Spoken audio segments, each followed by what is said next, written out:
Venerable Chakawa said, "One should always rely on a peaceful mind for happiness. No matter what happens, whether you encounter suffering or adverse circumstances, whether you face setbacks or experience slander, defamation, or illness, do not let your peaceful and happy mind be destroyed." This is somewhat difficult, but everyone should truly strive to have a much more understanding and tolerant heart, which is indeed a valuable quality to possess. This is very important. Moreover, we hope that whether it is a mind training class or a study and contemplation class, Dharma teachers should also frequently talk to everyone about this important subject matter. Sometimes it seems that the mindset of the Dharma teacher and the mindset of the students below are also somewhat related. In our school, I often see that, however the teacher is, the students really are the same way. As it is said in the Buddhist scriptures, it's just like the mold for making tsatsas, clay images. We need to do it this way. If we don't, gradually, whatever the teacher is like, in our middle and elementary schools, for example, if the teacher likes to dress up, then all the students are especially fond of dressing up too. If the teacher is rather jealous, perhaps even a little bit envious, for example, when playing basketball, then the whole class of students will also be quite jealous. If the teacher is more tolerant, then everyone in the class is also more tolerant. Sometimes even when the teacher often tilts their head a bit while lecturing, it seems like the students also sit with their heads slightly tilted, giving the same impression. If the teacher doesn't care much about cleanliness, the students are the same way. Sometimes when I look at our Khenpo and Khenmo, they're the same too. If the Khenpo or Khenmo themselves care about cleanliness, then the assembly hall is also spotless, and their followers are also very clean. If the teacher themselves is like this, even if their clothes aren't very tidy, the students are all the same way. If the teacher doesn't like to wash their face in the morning, the students don't like to wash their faces either. Whenever the teacher especially likes to eat things like sunflower seeds or peanuts, the students also love to eat them. So I hope that the Dharma teachers sometimes can also be a bit happier themselves in daily life. It's not about pretending or forcing yourself to smile, it's not like that. But in your heart, your mindset should be such that no matter what happens, you can still accept it. If that's the case, then maybe the students, so-called students, maybe you all aren't happy, but you are indeed students. This is very important in the long run, because I'm just talking about this here, and I actually don't interact with you all that much, so I don't really know how things are. However, our teachers continue to hold a very important and significant role in our school lives. The students who are under the guidance of these teachers should also consistently demonstrate their cooperation, including during those times when we are diligently performing our essential cleaning duties. After a while, I hope you all can take a look as well. I've heard that some Dharma friends' homes are quite clean and well maintained. So please observe carefully again whether Dharma friends are truly like this, with their living spaces being so tidy and orderly. The other day, a Khenpo mentioned to me that most people here are very good. Their personal hygiene is excellent. But there are a very few individuals who seem to be even less tidy than the Tibetan lamas and nuns, or even a bit worse. I don't know if that's true or not. So the relevant people in charge here should pay attention to the surroundings, including environmental hygiene and personal hygiene. In many aspects, some Khenpos and Khenmos in the classes should speak up when necessary. It's not enough to just talk about it in theory. Sometimes you should actually go and check if there are 50 people in your class. You should at least visit the homes of 10 people to have a look. Sometimes you can get a sense of things. Don't let them prepare in advance and then go visit. That doesn't mean anything. So that's one point.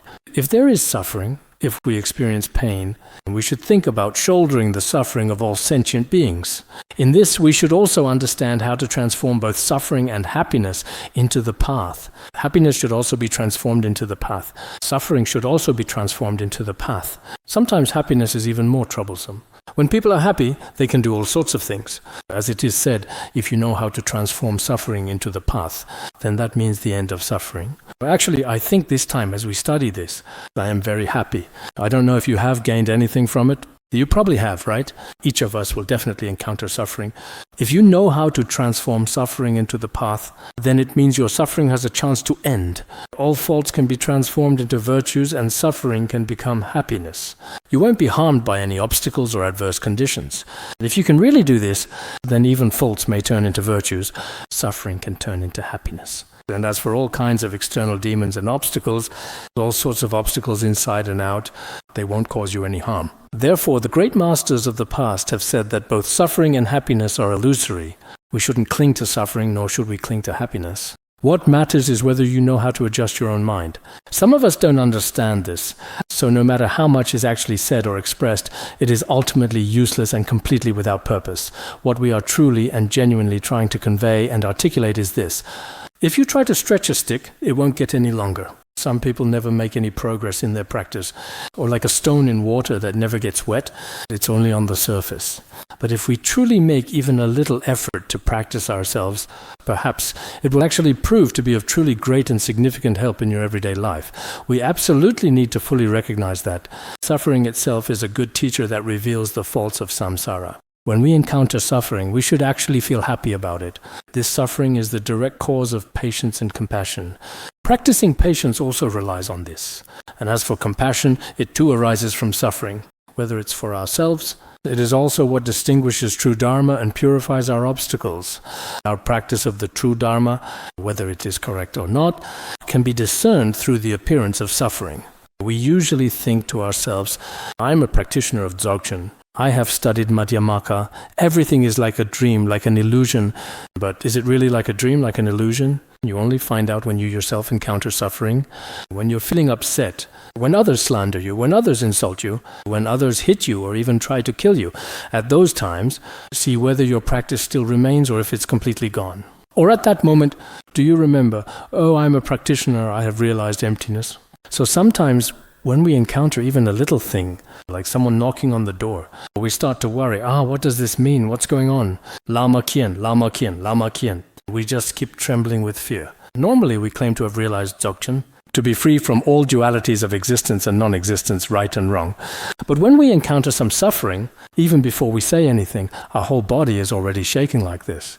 A true discerner of the genuine Dharma, or a true purifier of obstacles, have you really purified your obstacles or not? You can see it for yourself. Regard suffering as something noble and dignified. This is something you can find throughout the biographies of the great masters of the past. It's everywhere to be seen. For example, Togme Sangpo himself was like this. Adverse circumstances of suffering became companions that helped him do good deeds. This is the conduct of a true practitioner. Venerable Langri Tangpa also shared his own experience. He said, "Last night my body was in very poor condition. As a result, my virtuous qualities increased.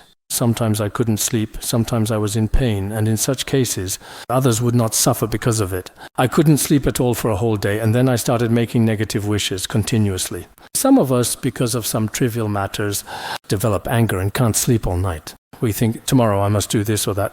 The more we think about it, the less we can sleep. The more we think, the more awake we become. Then, when the next day comes, it doesn't seem so serious after all. Our mindset returns to normal, especially since our mindset is related to our personality. Before going to bed, it's best not to hear any bad news. If you do hear some bad news, it can make you feel very agitated inside. Also, for example, if you watch certain videos or hear some harsh sounds, especially if you have a weak heart, you won't be able to sleep well. But as for Langri Tangpa, if he couldn't sleep at night, he might read or recite mantras, and his virtuous roots would grow even stronger. Let's see if we can be like that in the future. Last night I was a bit afraid and couldn't fall asleep. I'm getting more and more nervous. Later I heard the news. Then I slowly fell asleep. Sometimes I listen to something. This is better, because if I can't sleep, I won't have energy the next day. I have no energy to teach or prepare lessons. The translation is not very enthusiastic, and it is indeed a bit difficult. So if you truly and genuinely can't sleep at all, I really want to learn from the wise Langri Tangpa. Never let the troubles increase unnecessarily. Venerable Gongchangpa, he also spoke from his own experience. Only after going through all kinds of hardships, you can clearly tell whether that's a real practitioner or not. Normally you can't tell with practitioners, but when something happens, we are the same way. It's only after encountering certain things in these past few years that I've realized, some people are actually very steady and extremely reliable. And some people seem very good in daily life. But as soon as they encounter suffering or adversity, their true nature is completely exposed. At that time, Venerable Gongchangpa said that he himself had once been covered in lice all over his body, to the extent that it could fill a whole liter. I checked, and a liter is about 2 jin, roughly 1 kilogram. So he had that many lice on his body. Once, when we went to a certain place, the driver said he caught 2 lice, and it was so terrifying to him that he couldn't sleep the whole night. but 2 lice probably aren't a big deal. If you had 2 jin of lice all over your entire body, inside and out, then in that case, and for a long time, he was able to transform this into a part of his spiritual practice. Actually, those practitioners are truly remarkable. Wasn't it also the case with Thogme Sangpo at that time? There was a beggar who was also covered in lice all over his body, including his mat. Everything was like that. But Thogme Sangpo felt especially sorry for this beggar, so he invited him to his own home and then slept on the beggar's mat himself, allowing the beggar to live comfortably. So sometimes people really are different from one another. Look at Gongchangba. He didn't want to harm any sentient beings, so he sat in a nest of lice the whole time and just kept on like that. Therefore, absolutely no amount of suffering could ever truly harm him in any significant way. I really like Gongchangba's teachings.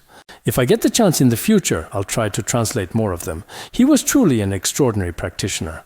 The great Thogme Sangpo also relied on the external condition of illness. Because he was ill, his state of luminosity was also restored to its original clarity. It seems that in the biography I translated at the time, this wasn't mentioned, but perhaps it's recorded in other biographies. When we get sick, we often tend to complain and are frequently and consistently disrespectful to the dedicated doctors and nurses who are around us and working tirelessly. But for others, after falling ill, it actually becomes an opportunity for spiritual practice. Their luminous state is restored and their virtuous qualities increase. All right, let's stop here for now. Sonam dei tamse thobaya tonne de jana pase jirgana jirano chupai jupun sonen droja bandangara badna sodargye bandangara badna sodargye bandangara badna sodargye